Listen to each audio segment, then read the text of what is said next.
Welcome to Man Does Tech, where I solve the problems you didn't even know you had. In this video, I will explain how to make silica sand at home.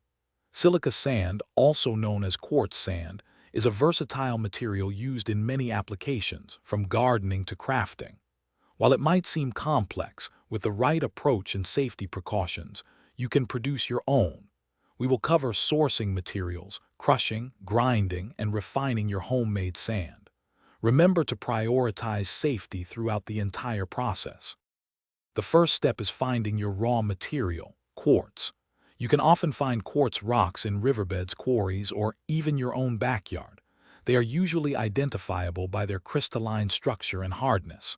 Once collected, it is crucial to clean them well. Wash off any soil, organic matter, or loose debris.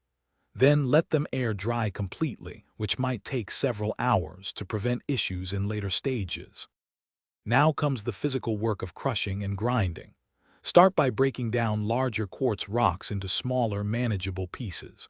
A sturdy hammer and a hard surface like concrete work well for this. Aim for fragments roughly the size of small pebbles, about 1/4 inch. Next, use a mortar and pestle or a ball mill to grind these fragments into a much finer powder. This step is essential for achieving a sand-like consistency. The final steps involve washing and sieving to refine your silica sand. Rinse the finely ground material repeatedly with clean water until the water runs clear, indicating most impurities are gone. Then, spread the wet sand thinly on a clean surface to dry thoroughly. This could take a full day.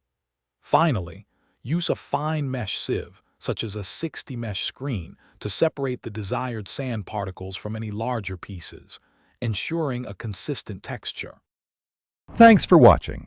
If you found this helpful, don't forget to like and subscribe.